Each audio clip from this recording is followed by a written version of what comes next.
Welcome to filmy সোনেট। Release করা হলো জিতের বুমেরাঙের সেকেন্ড সং অদিতিয়া। তো কেমন লাগলো এই গানটি আমার ভালোই লেগেছে। গানটি অডিও প্ল্যাটফর্মগুলিতে গতকালই চলে এসেছিল, আজ ভিডিও সমেত রিলিজ করা হয়। অডিও প্ল্যাটফর্মগুলিতে রিলিজ হওয়া গানটির থেকে এই গানটি কিছুটা ছোট, শেষের 2-3 লাইন এখানে নেই।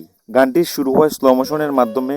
জিতকে দেখা যায় ল্যাবের মধ্যে বসে থাকতে, পিছনে একটি রোবট ভেঙে পড়া অবস্থায় রয়েছে। গানটির মিউজিক দিয়েছেন ও লিখেছেন নীলায়ন চ্যাটার্জি। গানটির মিউজিক চেন্নাইতে রেকর্ড করা হয়েছে, যার ফলে গানটি শুনতে বেশ ফ্রেশ লাগছে। গানটির লিরিক্স ভালোই লিখেছেন। গানটি গেয়েছেন সোনু নিগম।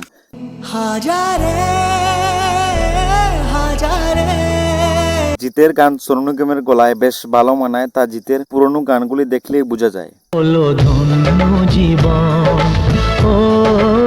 এটি একটি স্যাড সং। ভিজুয়ালি দেখতে গানটি ভালোই। গানটিতে জিতকে সায়েন্টিস্ট হিসেবে কিছু একটা বানিয়ে ব্যর্থ হতে দেখা যায়।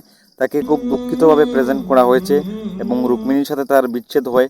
তারপর রুক্মিণীর অন্য কারোর সাথে বিয়ে ঠিক হয়, যার ফলে গানটিতে তাদের খুবই ইমোশনাল মনে হচ্ছে। গানটিতে জিতকে খুবই হ্যান্ডসাম লাগছে, রুক্মিণীকে সুন্দরই লাগছে। গানটির এই পজিটিভ দিকগুলি ছাড়াও বেশ কিছু নেগেটিভ দিকও রয়েছে, যেমন গানটির লিরিক্স কিছু আহামরি নয়। এই গানটির থেকে জিতের এই পুরনো গানটি অনেক ভালো ছিল। মনের ঘরে উঠেছে ঝড়, পারছি না রে সামলাতে।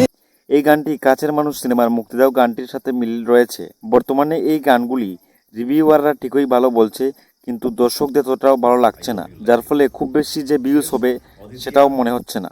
এই গানটিতে আমি রেটিং দিচ্ছি 10-এর মধ্যে 5। আপনাদের কেমন লাগলো এই গানটি কমেন্টে অবশ্যই জানাবেন। এখন এই পর্যন্তই, দেখা হচ্ছে আগামী ভিডিওতে। সমস্ত লেটেস্ট আপডেটসের জন্য চোখ রাখুন এবং সাবস্ক্রাইব করুন ইউটিউব চ্যানেল।